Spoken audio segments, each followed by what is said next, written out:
At possibly their lowest point in 2022, the Chargers travel to face the team that really ruined their 2021.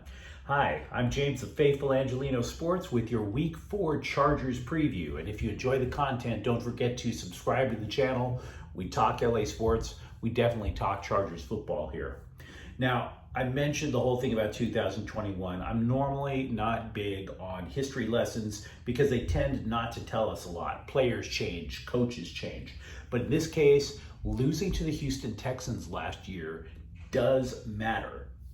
That was the kill shot, not the one with the Raiders, because LA had no business losing to the Texans last year, but they got smoked 2 games before the end of the regular season. They got smoked 41-29. That loss gave the Raiders a pulse, and 2 weeks later in Vegas, the Raiders wind up being alive and the Chargers were dead for the year.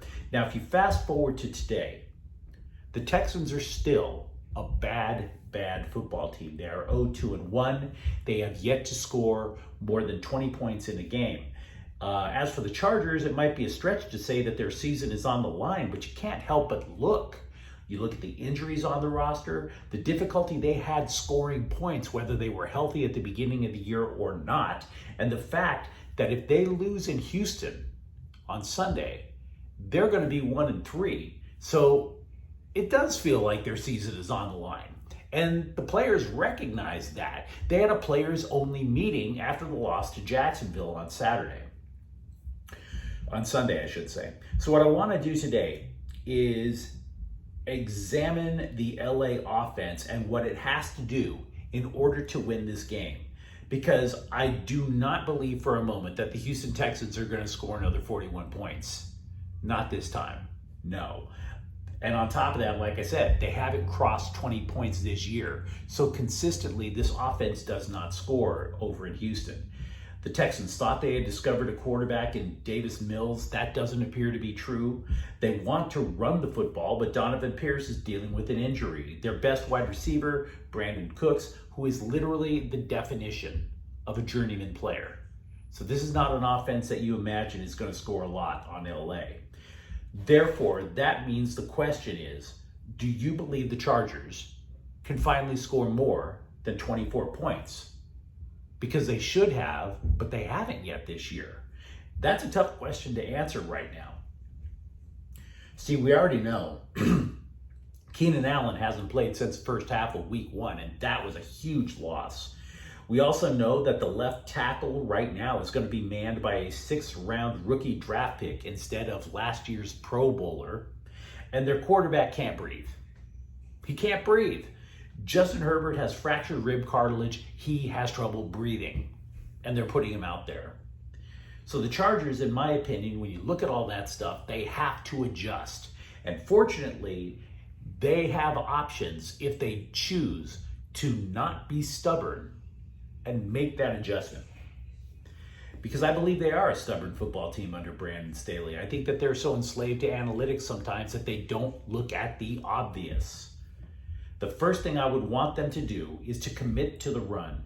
Now, the Chargers thought they would be able to run this year, but right now they are the worst rushing team in football. So why am I saying they should run the ball? Because Houston is the worst rushing defense in football. If you can't run it on them, you'll never be able to run. So if you are ever going to get Austin Ekeler going, this is the game. This is the game. He has to get it going. Because if Herbert is dealing with a rib cartilage injury, it takes away a lot of the things that he would normally be capable of doing. If you're having trouble breathing, bootlegging, which is something the Chargers like to do on offense. Bootlegging's a bad idea. Naked bootlegs, which expose him to hits, is a bad idea. Deep passes are a bad idea. They're a bad idea because it takes energy, it takes a deep breath to throw a football that deep. Keenan Allen would be their number 1 receiver. He's out, and you need time behind that offensive line to get a deep ball loose. So all of those things mean that the deep ball is a bad idea. Now, I'm not smart enough to be an offensive coordinator in the NFL. That's obvious. But if I had to call plays for Herbert, here's what I would do. The first thing is I would have Herbert throw on 3-step drops. 1, 2, 3, get rid of the ball. Straight and simple. This keeps the Houston defense from having enough time to hit him. It also matters because Houston has 10 sacks so far this year, 5 last week alone against Chicago. The other thing I would have Herbert do is quick counts. Quick counts because that means that the Texans defense does not have time to make adjustments to whatever the offense comes out with. Now, the Texans like to run the so-called Tampa 2 defense. It's a cover 2 defense. And no, I don't have access to NFL highlights. I don't have the money for it. But the cover 2 defense takes the 2 safeties and plays them deep. The idea behind it is they're trying to will the Chargers to, instead of going for the home run ball, to just move it nickel and dime down the field, in the hopes that eventually the Chargers make a mistake and punt. But frankly, with an injured quarterback and a patchwork line, I would argue that that plays right into LA's hands. Now, if you look at it with this middle linebacker here, if he stays honest, it's going to be difficult for Chargers wide receivers to run super quick slant routes. The middle linebacker is there to help. Also, the Chargers like to overload wide receivers to one side of the field and run crossing routes.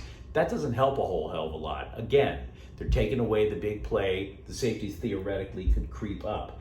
However, what the Chargers can do with 2 deep safeties, hook routes against the corners. Run 7 yards, stop, turn, face the ball. What they could also run in addition to that are bubble screens. But most importantly, again, to go back to the main point, if Los Angeles can establish the run, Herbert can do more things, even though he has a limited toolbox right now. He could excel in play action passes. If, for example, Herbert takes a quick drop, fakes the handoff, and Houston respects the run, that pulls the middle linebacker up toward the line of scrimmage. What does that do? Leaves a giant hole right in the middle of the field for LA to exploit all day long. I can't stress enough how important it is for the Chargers to establish the run. If they do that, Mike Williams could have a huge day. And another reason that you want to exploit those places, because if they try to throw the deep ball, safety Jalen Petrie had 2 picks last week alone. Regarding Houston, if they have the ball, Coach Lovie Smith prefers to establish the run. If he can, if the Texans can, yeah, it's going to be a difficult game. But I really believe the Chargers are going to be focused on defense. I think Khalil Mack, I think Derwin James, I think Sebastian Joseph Day, I think they were all embarrassed by what happened against Jacksonville last week. That was one of the reasons for the players only meeting. And I think they are going to respond huge against a clearly outmanned Houston team. But again, will the Chargers recognize that they can't open up the offensive playbook for a clearly injured offensive line, for a clearly injured quarterback? Will they run against the worst run defense in the NFL? Let me know what you think in the comments thread. And if you enjoyed this content, don't forget to subscribe to Faithful Angelinos. We talk Chargers football here. Thank you for watching. I'm James. Faithful Angelinos is a Kian Corte El Queso production. Take care.